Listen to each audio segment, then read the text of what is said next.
Welcome to A Little Less Stupid. Today on A Little Less Stupid, we're going to talk about how as white collar jobs are evaporating and blue collar jobs will be a little more forefront of people's minds. I'm going to talk with Chris, who owns a tree service company, and he's still alive even though it's high risk, and he might even like it. So, Chris, how are you doing today? I'm good. Good. So I have 13 questions I'm going to ask you, and fingers crossed, based off of your answers to those questions, I'm 92% sure we could write a really fun song. Right. It'd be really good content for it. So why do people call Miller Tree Service? Miller Tree experts. Miller Tree experts. Mainly because they have a tree that is threatening their house or their fence or their property in some way. It could be on the decline or dead or leaning heavily, or a species that's dropping a lot of like black walnuts, denting their car, something like that. So it's usually threatening their property or damaging their property in some way. So they want to get rid of it. So the tree's causing problems to their house. Usually their house or threatening their house. Yeah. So it's like, for lack of better analogies, there's a tree that's like misbehaving and it needs to be disciplined. Yes. That was a weird analogy. We're just going to go with it. And so why do they choose, outside of being experts, like why do people choose Miller Tree experts versus Smith Tree experts? Or Yeah. I mean, most of the time it is because of price. it's just cheaper? Or? I think a lot of times people are picking us because we wear safety gear. We take it seriously. We do a lot of planning.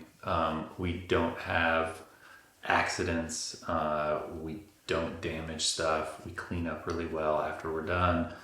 We have good reviews. And so a lot of our customers are referrals of other customers who've had a good experience and they're like, oh yeah, Miller Tree experts is the way. So someone recommended them to you? Yeah, most of the time. Because we don't do paid like leads or anything like that. We just rely on, Google and referrals. So. You said you wear safety gear. What's some of the safety gear you wear to like not die? Well, or do things well? Yeah. I mean, everybody is required to wear a helmet. And that's like, you would think that'd be standard when you're working like with stuff above you and like things are falling. Yeah. But not a lot of tree guys wear helmets. So all of our guys wear helmets. They're equipped with ears and a face shield, and we have comms where we talk to each other. So even if the chipper's running or a chainsaw's running, we can hear what the other guy needs, or hey, watch out. So that helps. But yeah, I mean, people don't want their property damaged by the tree when we're removing it, but they also don't want anybody to get hurt. So when we show up with helmets on, that gives them like a little bit more peace of mind. Like, okay, these guys take it seriously and they're not just out here slashing and dashing. They're not just like taking a chainsaw and having a heyday. Yeah. Which I'm sure like sometimes is necessary for some people to do. But so you're saying they choose you because there's a stack of different things that give them peace of mind. Like, okay, I'm sure there's like a uniform, like, hey, these people look like they've cut trees before. There's the safety, there's the reviews, there's a referral. And so there's just like so many different things that people sum together, and the average is, I will say, yes, with of course a price that works. Right. Yeah. I mean, price is the hardest part, because it's a little bit subjective with trees, because one guy might look at it and say, oh, I can get this done in 3 hours or 4 hours because of my set of equipment. They might have a lift, they might have a crane, they might have a different tool chest, and and then the size of the job. So, you know, we're a small, you know, company where I have 3 guys plus me. So 4 guys show up, truck, chipper. We use a crane when necessary. We use a lift when necessary, but we don't. Do you rent those? Yeah, Same. So we hire a crane and a crane operator when we hire a crane. We don't own a crane. And it's surprisingly, we only use a crane like 3 times a year. Most of the time, you know, we can do it without a crane. And we rent a lift probably the same 3, maybe 4 times a year. When do you need to use a crane or a lift versus, because like, I guess I'm just trying to give people a picture of like, you have a tree that's misbehaving. How do you cut the tree down usually? And then like, how would you incorporate, like, we need a lift, we need the big guns. Yeah. Typically, like the easiest thing is like, oh, we can just fell it in this perfect spot where it's not going to hurt anything. There's no septic field under it. And whenever you fell a tree, I didn't realize this, that's just where you knock the tree down. We're just cutting at the base and we're directionally falling it. It's going with the lean. And you can like tell a tree, Yeah. like you're going this direction. Yeah, most of the time. Sometimes it's a little tough because it's got a lot of branch weight maybe in weird places. So in that scenario, we put a rope on it and pull it in the direction that we want to go. If it's got a heavy lean in the wrong direction, like that lean is leaning over the house, and we need to pull it into the yard, Not into the house. then we put a rope on it. But sometimes that's a little too risky too, especially if it's a certain species that doesn't hold its hinge, which is the directional, you know. So different kinds of trees fall differently. Well, they just, they hold their hinge. So the hinge. What's a hinge? The hinge is like where. So like the same thing with a hinge on a door that pivots when you put a directional felling notch in the tree, the way you want it to go. Then you make your back cut up to that hinge. The hinge is the holding wood that makes it fall with that hinge. If it doesn't have strong holding wood, then it's like a weak hinge. And so it can just break and then the gravity does its thing. The hinge can break and then gravity does its thing. Yeah, physics takes over and it goes where gravity wants to take it. So in that scenario, that's when you need a lift or a crane. And a crane is really nice when you have like a really, really big tree with lots of different leads going everywhere that are all over a house or And that'd be a really big, really old tree. And if it's also dead, then you can't also trust the hinge on a dead tree because it's, you know, dead fibers and they will break easier and, you know, the hinge will go where gravity wants to take it. A lift is good for a smaller dead tree that you can just cut and chuck or, you know, cut and lower down to a safe area. But a crane is good for a really big dead tree or a live tree that needs to be removed that's over a house. Nice. And so you talked about safety here already, but like why, like are you ever scared of like a tree where like that tree's like kind of a naughty tree? Like that one's gonna be mean. You really want that misbehaving. I mean, typically like I'll look at a job and then I'll like think about it, like ruminate kind of for days, and then I'll build it up. The tree will like grow in my mind, and then I'll get to the job and I'll be like, oh, it's not that bad. And then sometimes I don't have that luxury. I'll have someone else do the estimate. One of my other guys will look at the tree. I like show up cold and I'm like, oh my gosh, like this is a really big tree. Like I haven't had a chance to like think about this. And now I'm like, I just gotta like, I don't know how we're gonna do this. And then I climb up in the tree and then things start to happen. So you like, you climb up the tree. You're not just on the ground. You're like. If it needs to be climbed. Yeah. So like, yeah, if a tree is a question mark, then usually like where it's gonna fall, how much weight is going in the wrong direction. If that is all like a question mark, then it's usually a good idea, especially if it's partially alive, to climb up in the tree, inspect everything, maybe take a branch or two out of it so that it can cleanly fall, or you have to remove, all the branches, and then, you just have a telephone pole basically, and then you can take that wherever you want to take it. And in the worst scenarios, you have to take down the telephone pole or just the trunk of the tree in little sections on a rope, and that gets to be really Time consuming. yeah, and like complicated, and you're rigging each of these big chunks on. What do you mean rope. by rigging? So you're like attaching that piece to a rope. Right, and then the pulley is below that chunk. So you have a rigging pulley. You bring up your rope, and you tie each of those chunks onto a rope, and then cut it. Hopefully you can push it. There's lots of trees that sometimes I can't push because the chunk is too heavy. So then the guys on the ground have to pull it off with the rope, and then it falls In a general direction. and Away from catches on the pulley, and usually that shakes the tree a little bit, and you get a little. And you're up there while it's shaking. Oh yeah, But you're like in a harness. yeah. I'm connected to the tree with a flip line in this scenario because there's nothing above me at this point, unless there's another tree close by. So that's another scenario where it would be nice to have a crane. That'd make it really easy once you get to that point, or you get all the branches out with a crane and then get the trunk out. But in some scenarios, I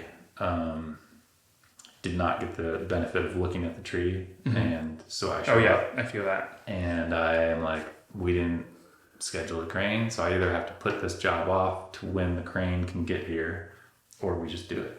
Yeah. So a lot of times I just do it. And so for me as a painter, there's like progressively, I feel like I started off like, okay, an 18-foot entryway, that was freaky, being up on a like 20-foot ladder. Whereas like this last week I was on a 32-foot ladder, and then like earlier in the year it was like a 50-foot lift. Like how do you, like, did you start just being BA where you just like aren't scared of falling, or like how did you start the company and like build into like the kinds of trees where now you like, it sounds like you feel peace cutting the tree down, you have a plan. Yeah, I mean, I climbed trees when I was a kid all the time. I like built my first harness out of a Chevy, I think it was GM actually, General Motors hoopty that this guy was like, it was an abandoned car in his back lot. And I was like, hey, can I cut the seatbelts out of that? Because they looked like webbing on a harness. And so I made my first harness when I was like 10. Oh wow. And I still have it. It has a buckle that has a GM, it buckles right in the middle. Too small for me now, but it's not adjustable. There's like bolts on the side. But I always climbed trees when I was a kid, so I've always enjoyed it. And yeah, it's like that slow progression. Like, if I was just up in a tree without a rope, without a harness, I would be nervous and I would be scared probably. Mm-hmm. But now it's once you do it enough and like more and more and more, then you kind of probably get desensitized, but also like trusting your gear, trusting the ladder. You're like, I know this ladder is set well. It's straight up and down. It's not on a slippery surface. I'm good. Mm-hmm. But if you do a little boom, boom, boom, and make the ladder like stand like this, you're going to be like really nervous. Yeah. Like, I don't know. Like, I can't do anything crazy because this ladder is on one leg now instead of two legs. So there are, maybe a couple times a year when I get into a tree and it's just like really dead, and I'm like, This doesn't feel good. or you just don't nervous. know. Yeah, I'm like more nervous because I can't like trust everything. And in those scenarios, like there will be times, I don't think I've had this happen where I've gotten out of a tree because it's just too dead. Usually I can like tell beforehand. And my guys are good. Like if they see a tree and they're like, man, you should go look at this because you're going to be the one to climb it. I don't think I would trust it, myself. So then I'll go look at it. And in that scenario, then we'll just get a lift or get a crane. because then we can cut the tree much lower where it's trustworthy and we don't have to go super high. So the crane can actually, I can hook to the crane, get lowered in, hook to part of the tree without being connected to the tree. I'm still connected to the crane, and then rappel off the crane down to a part where I can hook to the tree where it's solid and trustworthy, and then cut it, and the crane lifts that, questionable portion of the tree. You're hanging from the crane. Like you're like above, you're literally like, versus there being like a hook on the crane, there's a Chris on the crane. Well, there's a hook on the crane, and then the Chris is hooked to the hook. Okay. So I hook my rope to the hook of the crane, and then the crane, I'm talking to the crane operator. He'll lower me to a place where I'll put a sling that will hold the weight of that tree, and then I'll rappel off that hook down to where I can hook to the tree, pull my rope out. So then I'm not connected to the crane at all, and the crane is connected to the dead portion of the tree, and then I cut below that. And then I'm still hooked onto the tree disappears, goes away with the crane, and then we do that all over again. And this is like a dumb question. It's kind of a rhetorical question. But so it sounds like you have a really big plan. Not a big plan, but you have some kind of plan for the tree. Yeah. You're not just like, oh, well, the tree, we'll see when we get there. Yeah, that's where I feel like it's kind of creative, because a lot of times I will have like this plan in my mind, and then I'll start climbing the tree, and the plan kind of shifts a little bit to the right or the left. Because you notice something. Yeah, because I'm like, oh, this will be more efficient, or this will be a little bit safer. Instead of taking that this way, I'm going to take it this way. So the plan has and that's where it's good to be flexible, because my plan is not written in stone. It's written in the sand, and I can, as the shifting sands go, you can adjust. I can rewrite that plan up in the tree, and it's usually, it's way safer, more efficient, all those things, because every scenario is a little bit different, and if you go up with this really rigid plan, like, oh, we have to do it this way, that's just not gonna work. So you got to be creative, and I'm good. I'm not creative like you are with lyrics and songs and piano and guitar and drums. I'm more creative in the problem solving. Yeah, probably. That's where my creative kind of kicks in a little bit. Yeah, so how do you feel when you finish a job? Do you feel like, oh, thank God this is over? Or is like, dude, that was cool. I mean, yeah, that is cool that we finished it, that we got it done. But usually it's there's nothing more satisfying than showing up to a job and being like, oh, these dead, nasty trees are here. And it's the fun part is knocking them down, climbing them. So that still is fun for you, yeah, getting them on the ground. Yeah. But then it's kind of like shooting a deer. You get it on the ground, you're like, all right, now the work starts. I gotta process the deer, I gotta field dress it, I gotta cut up all this meat, package it, put it in the freezer. The same way with the tree, I gotta cut all these limbs off, put them in piles, take them to the chipper. Yeah. I gotta rake all this stuff up. I gotta figure out how to load all these logs. So that's where the real work starts, is the cleanup. But it's really satisfying seeing you make this huge mess, and then the mess goes away, and the yard is back to this now, and without these nasty dead trees. Yeah. It's very satisfying. It's also very when you're done. It's it's like cutting the grass. The grass was long, and now it's all cut and it's short. And I know I'm done because all of the grass is cut, or the tree is all gone. So it's very straightforward. That is very nice for satisfying. You feel like you can objectively see I did something. Did you ever work a white collar job where that was harder to see? Oh yeah. What did you do? I worked for the government for 10 years. 10 years. I was a contractor, basically. I worked for Raytheon at the end, kind of like a Northrop Grumman or a Booz Allen. And I So was you're like, filling contracts for defense for Yeah. Okay. Yeah, I was a system engineer sitting behind a computer, building a lot of stuff that was never used or thrown in the trash most of the time, I feel like.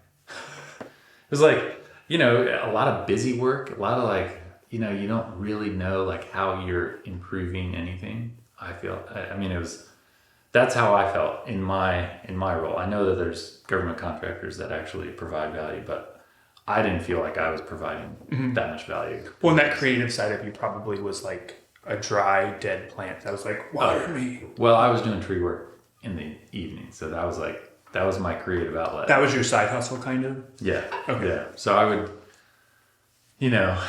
I had like a pretty cushy government job where I could just, put in my 8. So I'd come in early, leave early, especially in the summertime, have from like 3 or 2 or whatever until sometimes 9 p.m. to work. So I would, cut down. How does your trees. wife feel about that, the 9 p.m. stuff? Yeah. I wasn't married at the time. So. Oh, okay. And then I was married, and that lasted like 3 years. And she was like, "You got to pick one," because I was also managing some rental properties that I had. So I was like working a lot. I had the tree service, I had rental properties, I had the Raytheon gig, and so there was always lots going on after work. And so she finally was like, "You got to pick one," and I was like, "I'm gonna pick tree service." So How'd that feel? a little scary. I did that when Finnegan was born, so it was 8 years ago. He's your oldest, right? He's my oldest. What complicated it more was we moved from Maryland to Virginia. Megan was a teacher, so she quit her job, and she was pregnant, or we had just had Finn. So she quit her job, I quit my job, moved states, and so I didn't know anybody here.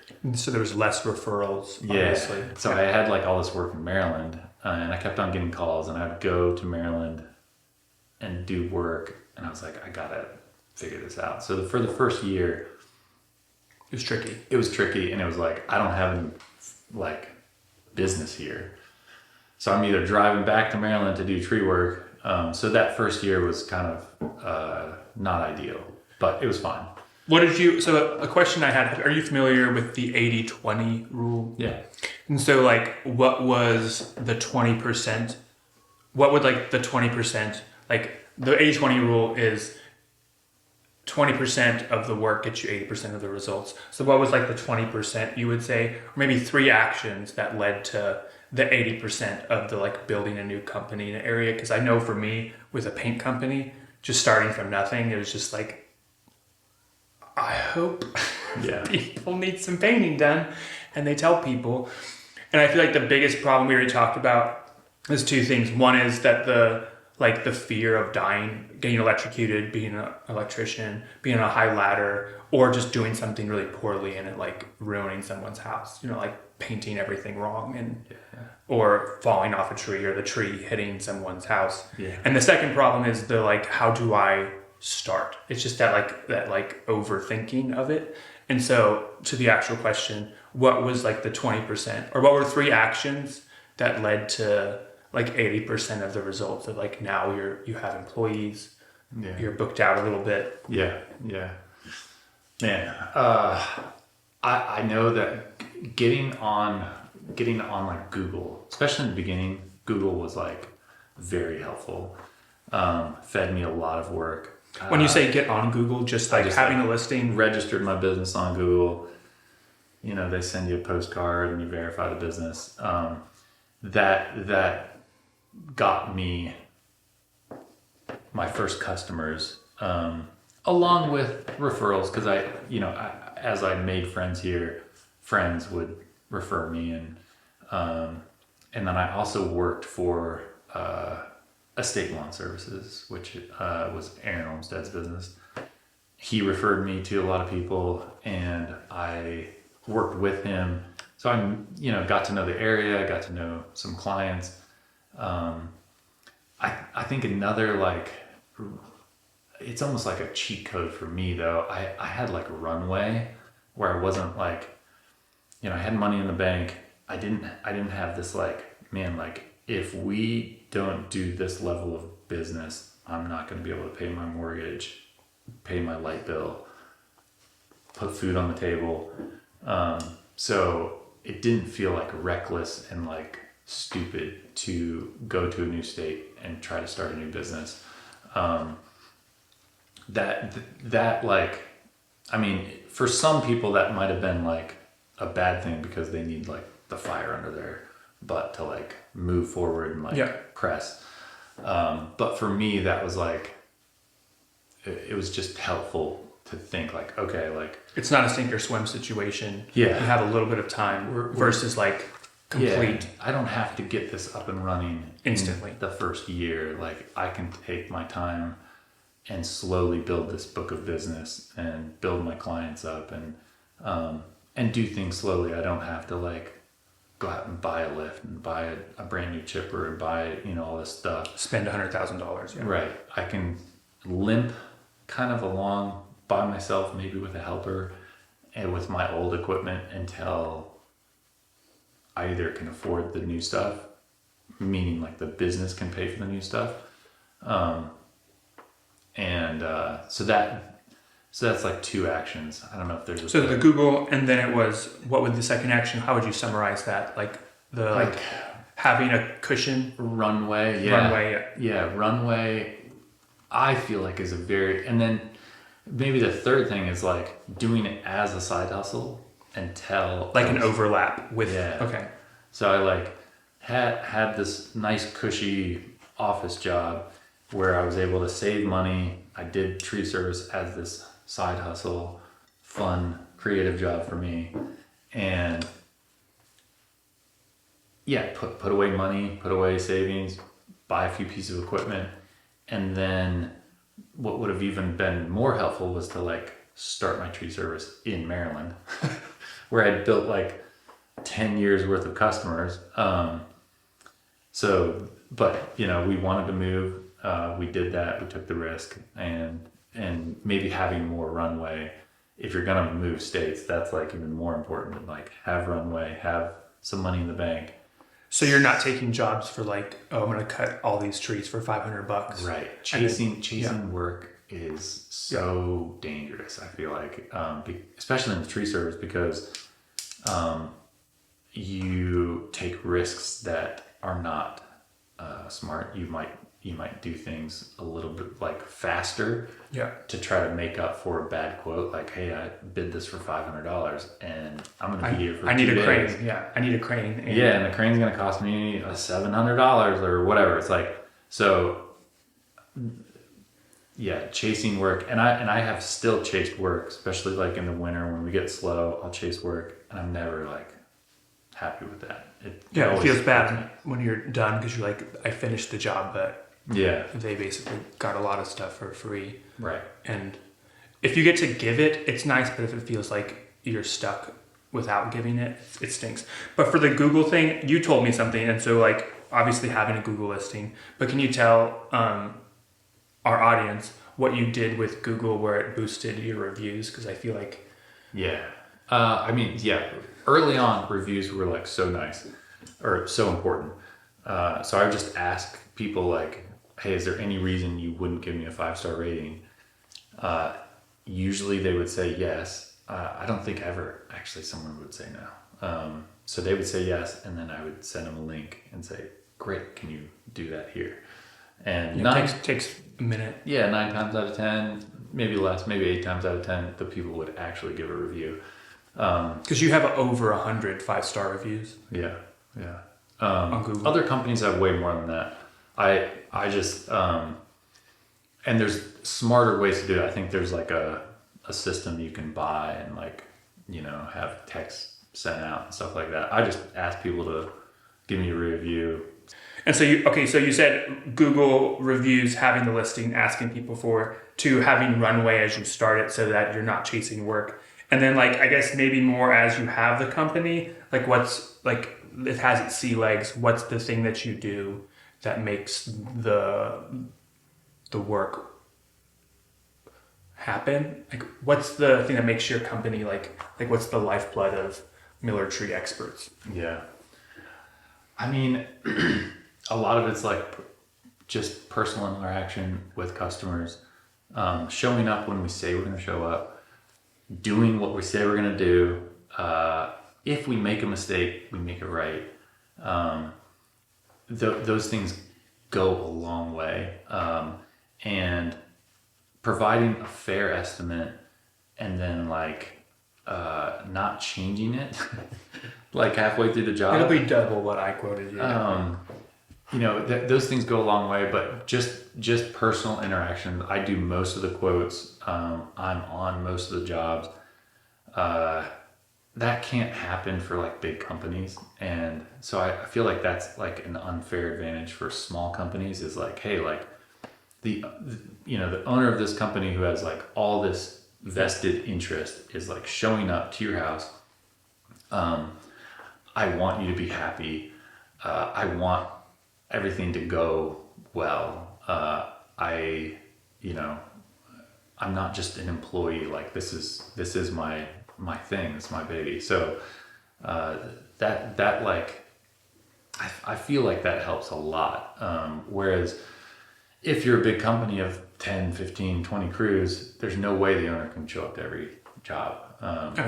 And so you're getting a sales guy, and then you're dealing with a different group of people showing up to do the job. And maybe the sales guy didn't communicate to the labor crew. She really cares about her hydrangeas. Right. And the hydrangeas are all rest in peace. Hydrangeas, they're gone. Yeah. And so hey, I like the hydrangeas. Yeah. Betty likes her hydrangeas.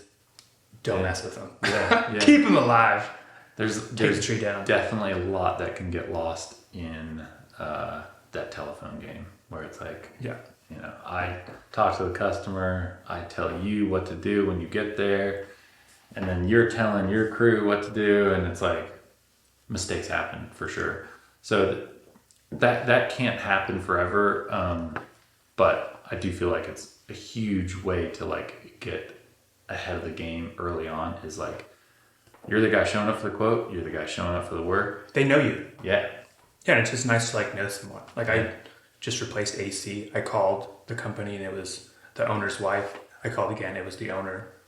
And it's nice versus like getting thank you for calling your local Sherwin-Williams. Press 0 to talk to somebody. Right. You know, it's like, I don't know them.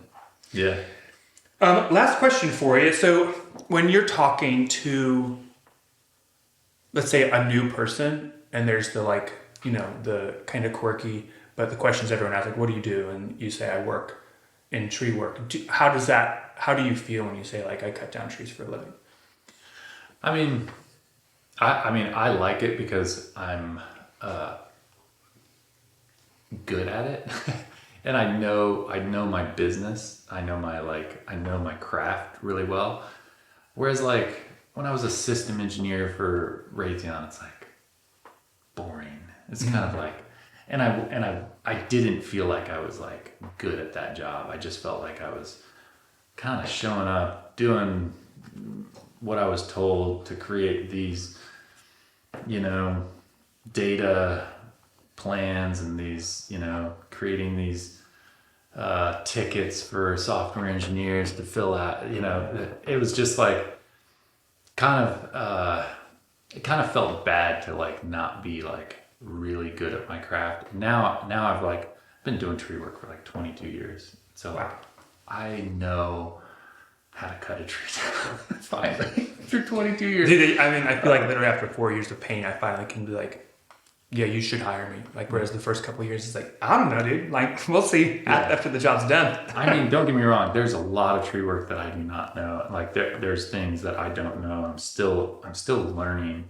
That's the cool thing about tree work is it's like, it just keeps on growing you because no two trees are the same. And they're way better climbers than me that do things more sophisticated and probably safer and faster. So I'm like trying to incorporate those things slowly, but I've been able to slowly like go from like just spiking up a tree and flip lining, and then you get to a branch and you have another flip line that goes around the tree and back to your harness, and you let that other flip line go down. To now it's like, we'll shoot a rope up to top of the tree. You shoot a rope, so like, are you using like a gun? Like, is there like a rope gun? Well, there is, but I don't have one. I throw a throw line, a leader line, then you pull up your climbing line over like a big branch or something like that. So then you have like two pieces of safety going up the tree. And even if you don't have that, you can still flip line up a tree and use your top rope to go around a branch or around the tree to be connected to the tree the whole time. The guy that I worked for in the beginning just had one flip line. He'd go up the tree, he'd get to a branch, hang on to the branch, flip line around the branch. It's A little unsafe. little dangerous. Yeah. But Because if the branch goes, you go, kind of a thing. well, or like you're hanging onto a branch with one hand. And you have a saw attached to you while you're Yes, saw's hooked to your harness. Yeah. That's when the raccoon comes out of the hole and bites you. And Has that happened? I hate raccoons. We've so had much. raccoons come out of trees. I've never had a raccoon like come out at me. I've visited with them. They're usually, they're just Oh, kind you of have docile. have a Mandela with Ralph the raccoon. They're just docile during the day. So you look in their hole and they're in there That's like right. Nocturnal. with their young kids, and they're like, and you're like, oh, all right, see you later. Squirrels have crawled down my back. We've had it, bees or like Like a something huge nest, yeah. we dealt with last year. I got stung a bunch. We had like a couple beehives in a tree. But for the most part, like you want to be connected to the tree at all times. So that's what I just stay connected to the tree and I feel safe. And I stay connected to a part of the tree that is safe. Like I'm not, But you're saying, so people ask you what you do, you feel like, I don't know if cool is not a great word, but you feel like proud of like being in the tree world. Yeah. And you feel good at it. And you feel like you can be creative. Because that's why I asked you, because I just feel like, I don't know, dude, it's cool. I think I like early on with painting, I felt like painting, like I felt like a slave to painting because I was chasing work and I needed to make X money. I didn't have the runway you were talking about. It's like, if I don't do this job, my wife and I don't pay bills, you fill in the blank. Yeah. And so, but now it's cool. Like, I don't know, it's so cool. And like, I get to do something and like, I can be proud of it. And like, I know that I did something and it's done and it's so cool with you. You get to like, oh, I solved a problem for somebody. They had this tree they were worried was going to ruin their house or their car. You fill in the blank. Yeah. And you cut it and the misbehaving tree can stop ruining or causing anxiety to your life. Yeah. And so I think that's why I wanted to have you on, is just because I think it's a really cool thing.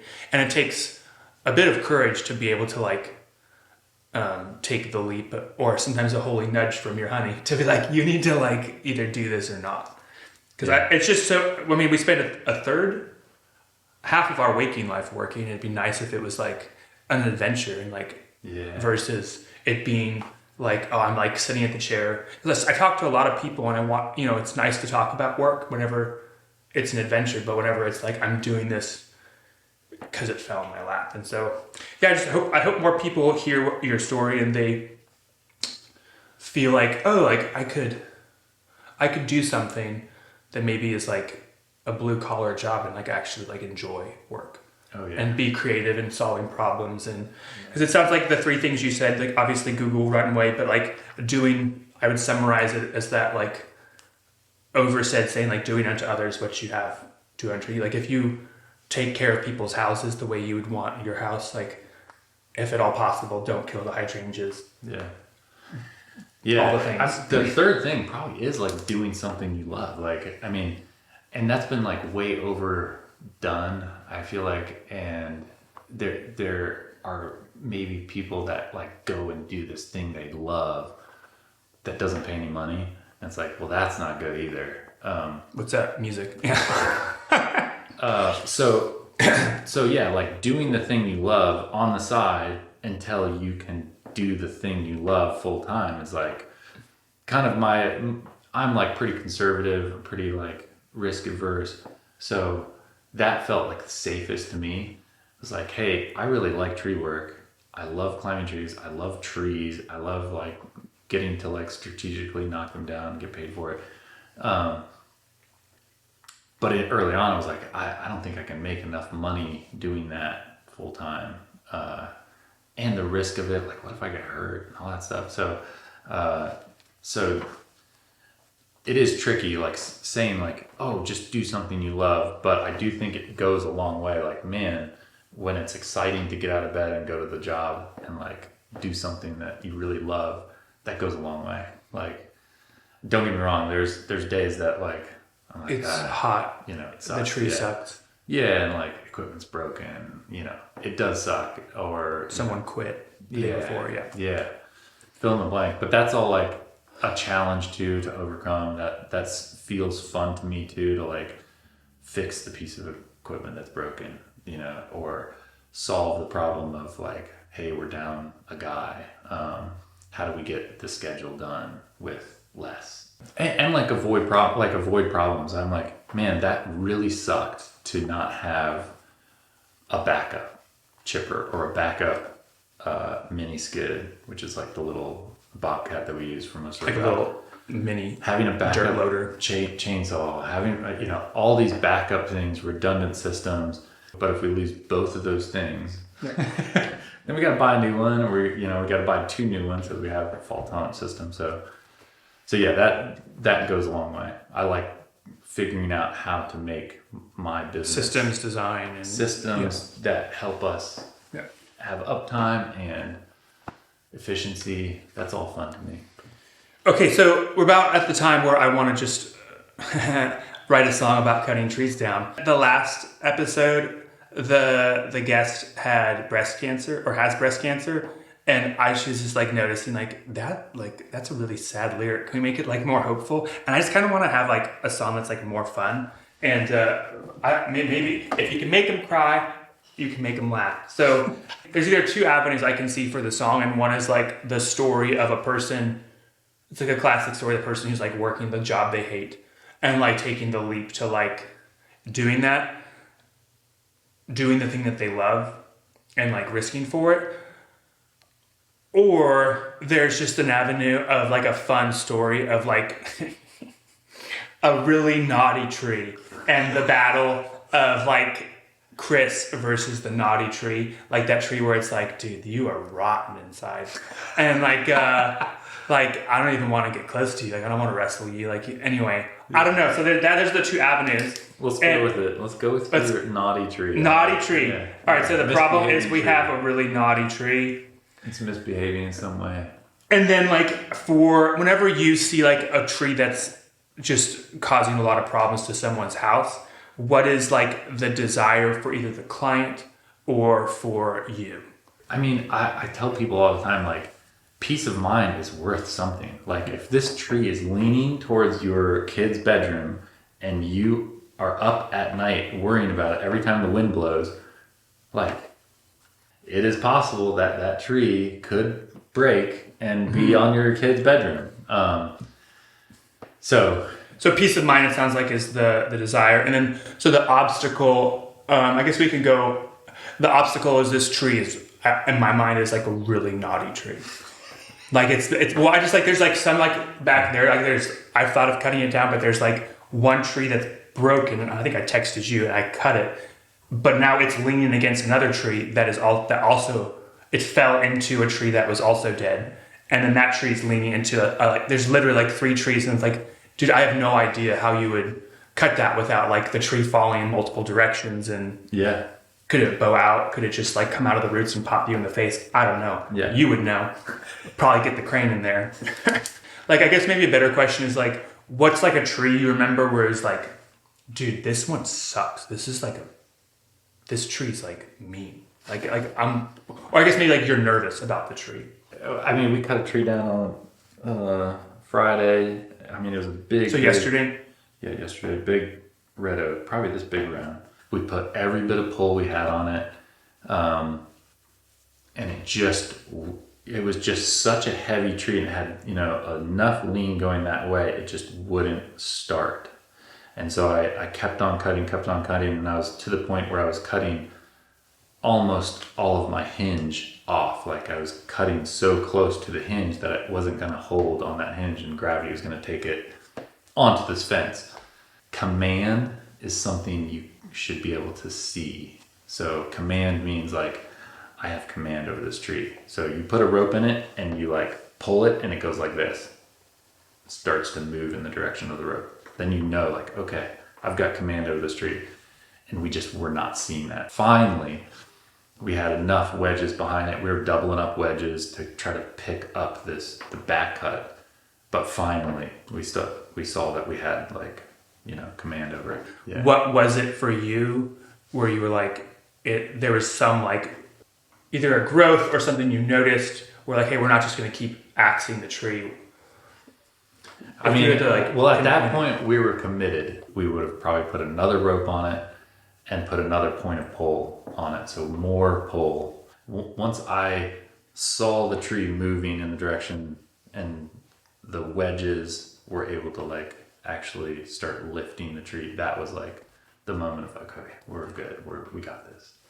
Okay, so I think that's like a key thing, and maybe it's really duh, but I feel like there's like an aspect of like a lot of people, at least I will sometimes like, I'm gonna cut it and see what happens. I'm gonna cut it and just we'll see, and that's where you see the YouTube videos where the house just the tree like, oops. But that like paying attention and like noticing like it's not.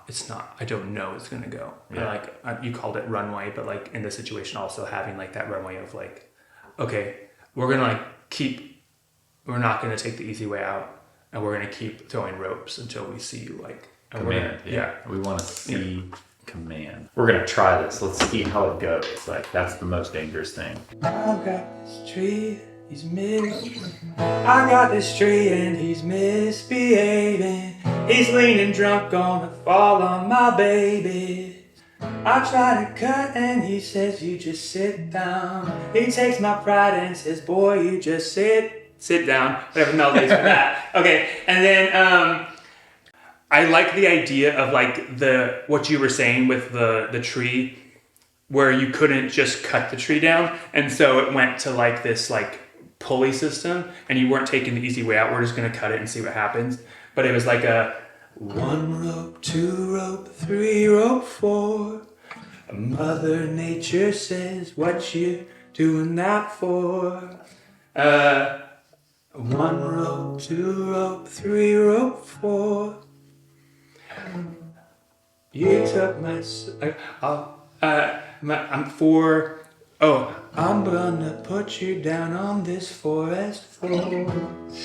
Something like that. I'm gonna put you down on this forest floor.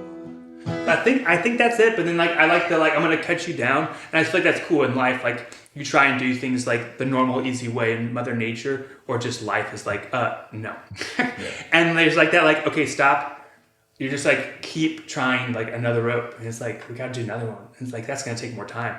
It's like we have to do it, or it's gonna take out our kiddo's room.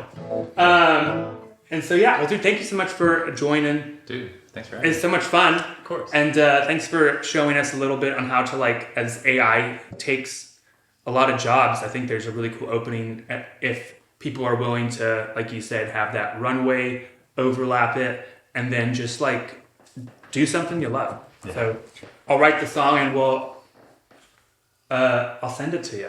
But yeah, anyway, until next time. Heck yeah. Dude, sweet. Thank Thanks you. And this song is called The Knotty Tree. I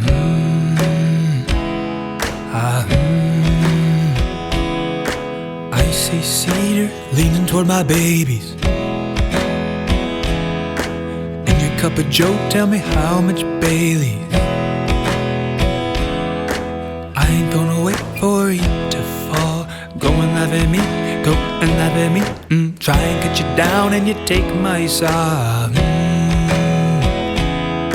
Tree cut a joke, why you so blonde? I ain't gonna wait for you to fall. Go and laugh at me, go and laugh at me. 1 rope, 2 rope, 3 rope, 4. I'm gonna put you on the forest floor. Take my saw and take my pride.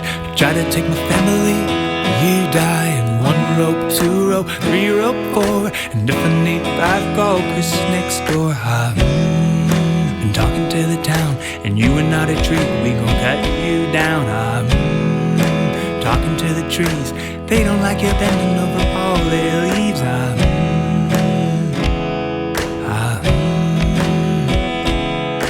One rope, 2 rope, 3 rope, 4. I'm gonna put you on the forest floor. Take my saw and take my pride. Try to take my family, you die. In 1 rope, 2 rope, 3 rope, 4. If I need 5, call Chris next door.